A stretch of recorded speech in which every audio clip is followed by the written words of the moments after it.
निधन पर आज सारा देश ही नहीं बल्कि पूरा वर्ष, पूरा वर्ल्ड आज शोक में है। डॉक्टर मनमोहन सिंह की स्किल्डनेस, उनका इकोनॉमिक नॉलेज के बारे में पूरा वर्ल्ड उनके सामने उनको नमस्कार करता था। यहाँ तक कि जिस वक्त हिंदुस्तान के प्राइम मिनिस्टर, प्रधानमंत्री का अपने पीवी नरसिम्हा राव को चार्ज दिया गया, उस समय भारत की इकोनॉमिक पोजीशन इतनी भयानक तरीके से गिरी हुई थी कि देश को चलाने के लिए सिर्फ देश के पास 15 डेज का पैसा बचा हुआ था। ओनली 15 डेज का पैसा बचा हुआ था। उस टाइम पे प्रधानमंत्री पीवी नरसिम्हा राव डॉक्टर मनमोहन सिंह जी से को बुलाकर वित्त मंत्री के ओहदे पर बिठाए और उनसे रिक्वेस्ट किए कि अब देश को संभालना, देश के इकोनॉमिक को बचाना, देश को किस तरह से चलाना, फिर देश को एक पावरफुल एक पावरफुल देश बनाना, ये आपके हाथ में है। प्रधानमंत्री तो मैं हूँ, लेकिन करना आपके हाथ में है, आपके जिम्मे है। तो ये बहुत ही कम बात करते थे, बहुत ज़्यादा काम करते थे। उन्होंने मनमोहन प्रधानमंत्री पीवी नरसिम्हा राव से एक बात का कमिटमेंट लिया। वो बोले कि अगर मुझे ऐसे फाइनेंस मिनिस्ट्री देना चाह रहे हैं तो मेरे कार्यकाल में, मेरे एडमिनिस्ट्रेशन में डिस्टर्बेंस नहीं रहना, मेरे ऊपर कोई कंट्रोल, कोई रुकावट, कुछ भी अगर नहीं रहेगी तो मैं देश को उम्मीद करता हूँ मैं बचा सकता हूँ।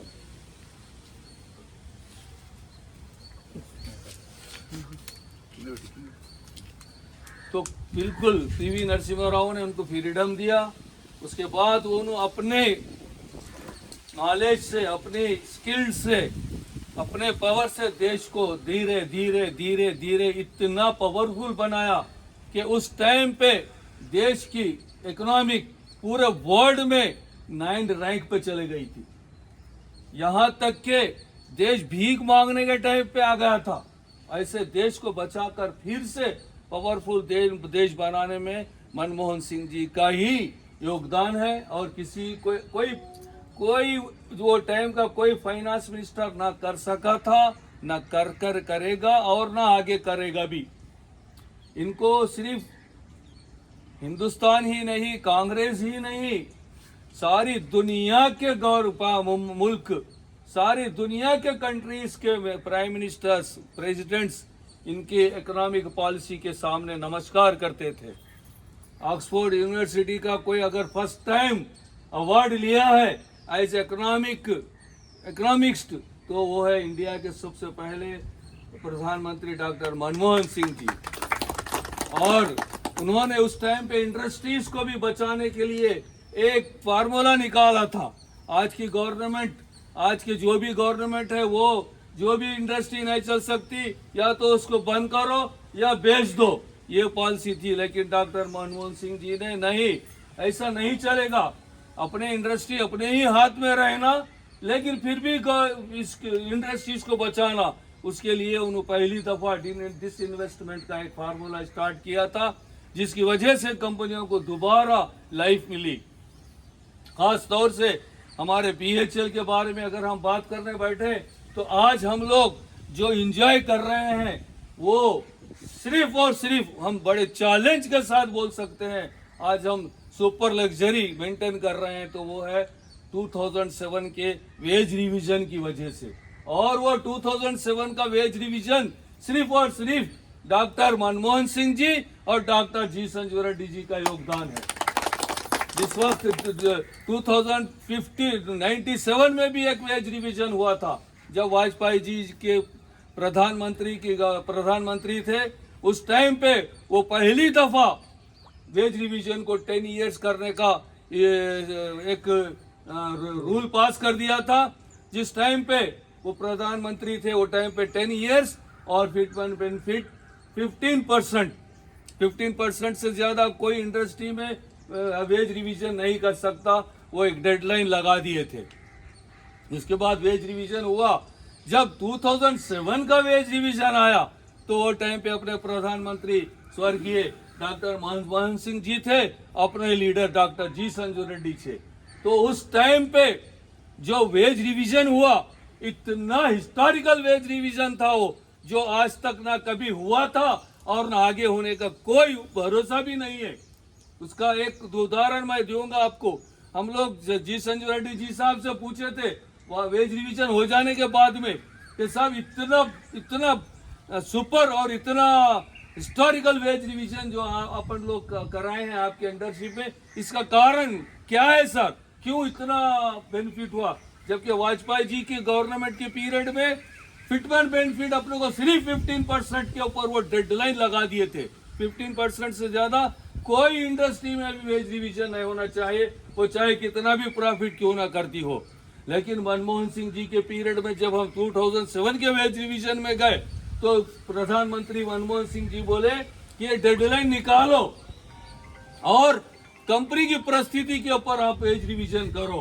पूरी खुले हाथ खुल हैंड फ्री कर दिए। और उसके बाद उन्होंने भी बोले कि हाँ चलो 30% से ज्यादा मत करो। तो हम हमारे जी संजू रेड्डी जी की लीडरशिप में जो जितना लास्ट बताए थे मनमोहन सिंह जी, उतना 30% फिटमेंट बेनिफिट पे हम लोग वेज रिवीजन किए। तो 97 का वेज रिवीजन 15% और 2007 का वेज रिवीजन 30%। तो इसका कारण पूछे, उसके ऊपर फिर 46% पर्क्स। 2007 वेज रिवीजन से पहले पर्क्स नाम का कोई चीज नहीं हुआ करता था। मामूली एक 2-3 किस्म के मेंटेनेंस अलाउंसेस हुआ करते थे, वॉशिंग अलाउंस, वो ये स्टिचिंग अलाउंस उसमें। मगर उसको बाद में 46% पर्क्स के नाम से क्रिएशन करे, एक नया क्रिएट करे, जिसमें बहुत से एंटरटेनमेंट अलाउंस, वो allowance, paper allowance, furniture allowance, executives को मैंने जितना जिसको जो जो मिल सकते थे उसके लिए 46% फिटमेंट पर्क्स अनाउंस किए। और साथ में 2.5 इंक्रीमेंट ऑन प्रेजेंट बेसिक पर अनाउंस हुआ।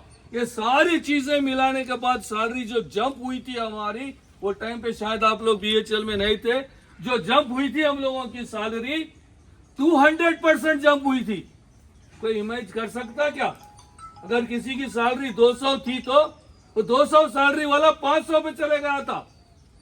हम लोगों की बेसिक जब मुश्किल से 25,000 27,000 हुआ करती थी, हमारी बेसिक 67,000 70,000 तक चले गई थी। ये सब कारनामा सिर्फ डॉक्टर मनमोहन सिंह जी का है। तो हम पूछे कारण क्या है? सब इतना बढ़ा देने का कारण क्या है? क्यों वजह होना ना उसका कुछ। तो जी संजू रेड्डी साहब एक्सप्लेन किए थे। जब मैं अप्रोच हुआ था अपने जी डॉक्टर जी संजू रेड्डी जी साहब से, इनके बड़े अच्छे टर्म्स थे, दोनों की बहुत अच्छी बनती थी। जब उन्हें अप्रोच हुए तो ये फार्मूला जब रखे तो कारण जाने क्या है इतना ज्यादा देने का, तो उसका जवाब, क्योंकि ये बड़े वर्ल्ड के नंबर 1 इकोनॉमिक्स थे, वो अपने दिमाग से वेज रिविजन किए थे। वो बताए संजय रेड्डी जी, हम ये जो वेज रिवीजन करने जा रहे हैं वर्कर कैटेगरी को, मैंने उनका वर्ड से कहते, वर्कर कैटेगरी को, मिडिल लाइफ जीने वालों को तुम जितना भी दो, वो लोग रख लेता नहीं, वो लोग सेव नहीं करता, वो लोग खर्च कर देता। जितना भी दो खर्च करता, तो हम जितना भी उनको देंगे वो उतना खर्च करेंगे तो देश डेवलप होगा ना, बिजनेस बढ़ेगा, डेवलपमेंट्स आएंगे, नए नए इंडस्ट्रीज आएंगे, नई नई मार्केट में नई ऐसी चीजें दिखेंगे, कारों का बिजनेस बढ़ेगा, फ्रिजेस का बिजनेस बढ़ेगा, लग्जरी का बिजनेस बढ़ेगा। ये सारी चीजें फिर रिटर्न होके गोल घुमा घुमा घुमा के फिर वो देश के पास ही आएगी, जाएगी कहाँ? इससे जिस चक्र में जो घूमेगा उनका मनी, वो घूमने में जो देश डेवलप होगा वो कोई नहीं कर सकता। अगर आप तुम एग्जीक्यूटिव्स को 1000 रुपए दो सुबह में, वो 50 रुपीज भी नहीं खर्च करता हो, घर को 950 रुपीज रिटर्न लाएगा। अगर वही एक वर्कर को 1000 रुपीज दो, वो 1000 खर्च करके घर को आएगा। ये होती वर्कर्स की क्या क्वालिटी।